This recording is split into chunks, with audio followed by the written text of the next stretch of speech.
The show Deadliest Catch thrusts viewers into the heart of one of the most dangerous professions on Earth, capturing the raw chaos and relentless fury of the Bering Sea as it punishes crab fishermen with towering waves and brutal winds. Beneath the excitement of high seas drama lies a haunting undercurrent of tragedy, a sobering tale of lives lost to the merciless ocean.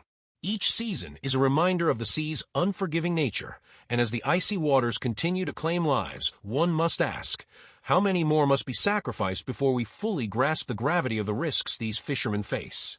For nearly 2 decades, Deadliest Catch has captivated audiences worldwide with its unflinching portrayal of commercial crab fishing, showcasing the heart-stopping moments aboard vessels tossed by tempestuous seas while peeling back the layers to reveal a deeper story, one of perseverance, profound loss, and the indomitable spirit required to survive in such a perilous environment. The question looms large. What drives these captains and their crews to return to the sea season after season, despite the constant danger? The answer lies not only in the promise of financial reward, but also in tradition, pride, and a deep connection to the sea that defines their way of life. Alaska's frigid waters are no playground. They are treacherous, hostile, and often deadly.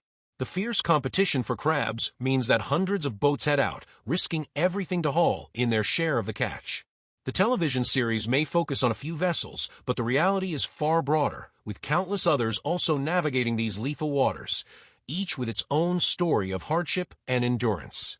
Every deck is a battlefield where one misstep can mean serious injury or death. Waves smash against the hulls with relentless force, freezing winds cut through layers of clothing, and the decks become slick, icy gauntlets. But it's not just the physical challenges that weigh heavily.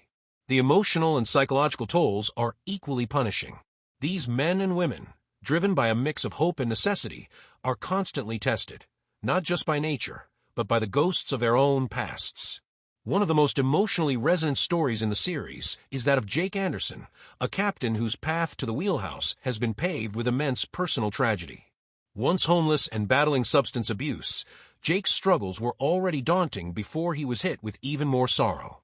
In Season 5, he received the heartbreaking news of his sister's sudden death while at sea, a moment that rocked him to his core. As if that weren't enough, just a year later, his father mysteriously vanished, only to be found dead in his abandoned truck. These crushing events could have destroyed anyone, but Jake persisted, returning to the sea with a fierce determination that spoke volumes of his resilience. Jake's story is just one of many that expose the deeply human element of Deadliest Catch. Another example is Joshua Tell Warner, a deckhand whose secret past as a bank robber came back to haunt him.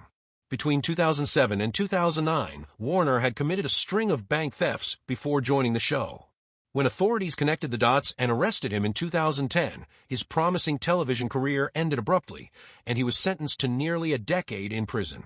His tale was a shocking reminder that many of these seemingly heroic fishermen are also battling inner demons and difficult pasts. Reality television might glamorize aspects of their lives, but it cannot shield anyone from justice or personal consequences.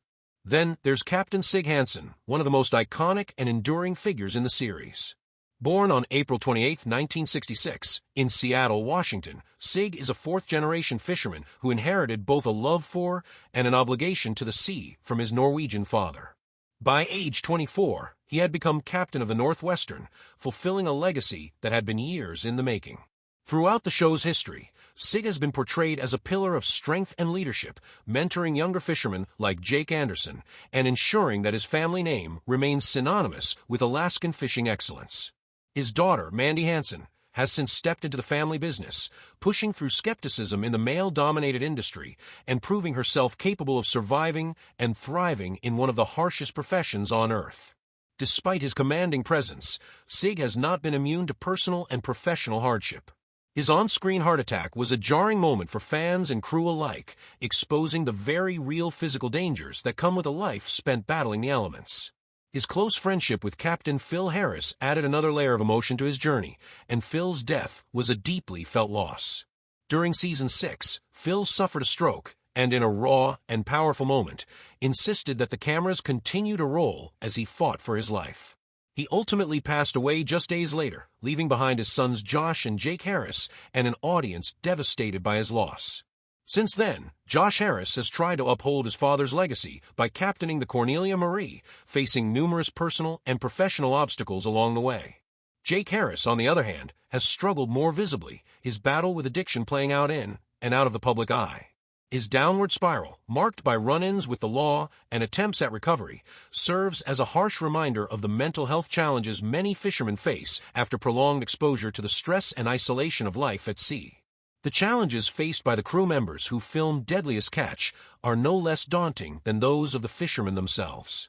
These camera operators spend up to 5 weeks on the vessels, capturing more than 30,000 hours of footage each season under the same perilous conditions. They must contend with saltwater damage, freezing temperatures, and the constant risk of injury, all while striving to document the raw intensity that makes the show so compelling. While some scenes are enhanced or refilmed for dramatic effect, the danger is never faked. What viewers see is largely the real deal, genuine high-risk labor carried out by people who put their lives on the line for every dollar earned. Financial hardship also looms large in the lives of these fishermen. Alaskan crew members often rely on state subsidies just to make ends meet, while out-of-state workers tend to earn higher wages. The 2005 implementation of the quota-based catch share system helped improve safety by allowing crews to wait for more favorable weather, but the Bering Sea remains one of the deadliest workplaces on Earth. Injuries, accidents, and fatalities are still a grim part of this industry. Over the years, the series has seen several high-profile exits, such as the Hillstrand brothers, who departed after a legal dispute, and Captain Elliot Neese, whose struggles with addiction led to his departure. Although he celebrated 90 days of sobriety in 2017, Elliot was arrested again in 2022 for drug trafficking, resulting in a prison sentence. His downfall is a somber illustration of how quickly personal demons can resurface, especially in an environment as high-pressure as commercial fishing. Tragedy hasn't spared the production crew either. One of the most shocking off-camera events was the murder of director Joseph McMahon, who was fatally shot outside his home. Other crew members, like deckhand Nick Mavar, have also succumbed to their personal struggles, with Nick's death from a drug overdose shaking both cast and fans. These losses serve as painful reminders that behind the thrilling episodes are real people with real vulnerabilities, many of whom battle substance abuse, depression, and the lingering psychological effects of their experiences at sea. The path to becoming a commercial fisherman in Alaska may appear straightforward. Get a license, get a boat. But true survival demands grit, expertise, and years of hard-earned knowledge. Most of the individuals featured on Deadliest Catch have spent their lives on the water, learning from family tradition and personal trial. They know how to read the sea, navigate storms, and handle equipment in conditions that would send most people running. Even seasoned veterans like Sig Hansen face health scares and emotional challenges that never get easier with time. His 2 heart attacks were sobering events that tested his will and resolve, but his continued presence on the show underscores his deep commitment to his family, his crew, and the legacy he has built. It is this balance of hardship and humanity that keeps Deadliest Catch relevant and emotionally resonant. Unlike other reality shows that rely on contrived conflict and artificial suspense, this series delivers real stakes, real losses, and real courage. The storms are not metaphorical. The danger is not scripted. The people are not playing characters. They are living their truth under the harshest of circumstances. The Bering Sea is a violent and unpredictable arena where towering waves, freezing temperatures, and fatigue test the mettle of even the toughest crews. Teamwork is not optional. It is a matter of survival. And even though safety measures have improved, the threat of death always looms. For every captain feature on television, there are dozens more out there risking everything without cameras rolling. Many of them face crushing economic pressure, with the high cost of boat maintenance, gear, and labor often outweighing their profits. A bad season can mean losing a home or being forced to sell a vessel passed down through generations. In desperate bids to stay afloat, some fishermen venture into dangerous waters or fish in treacherous conditions, further amplifying the risks they face. These behind-the-scenes realities add even greater depth to the stories told on Deadliest Catch. The personal journeys of the Harris brothers after their father's death, Josh's effort to captain the Cornelia Marie, and Jake's battles with addiction offer powerful insights into the emotional and psychological weight carried by those in this industry. Isolation, exhaustion, and the pressure to succeed can drive even the strongest individuals to the brink. Beyond the addiction narratives, the emotional toll of prolonged absences from home is staggering. These men and women miss birthdays, holidays, and important milestones, their family lives often fraying under the weight of absence and risk. For some, the sea becomes a refuge from problems on land. For others, it is a contributing force to their unraveling. Yet amidst all this hardship, there are stories of empowerment and triumph, such as that of Mandy Hansen. As the daughter of Sig Hansen, Mandy entered an overwhelmingly male industry with determination and resilience. She faced skepticism from those who doubted her capabilities, but she earned her place through hard work, skill, and unshakable grit. Her story serves as a beacon for women in the industry and an inspiring subplot within the broader narrative of survival and legacy. Ultimately, Deadliest Catch is more than a reality show.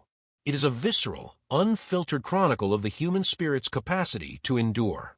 It shines a spotlight on the hidden, storm-lashed world of crab fishing, celebrating the bravery of those who navigate its perils and mourning those it claims. As long as the Bering Sea continues to challenge those who dare to confront it, the stories of these fishermen, of hardship, loss, and unyielding resolve, will continue to resonate deeply with audiences around the globe.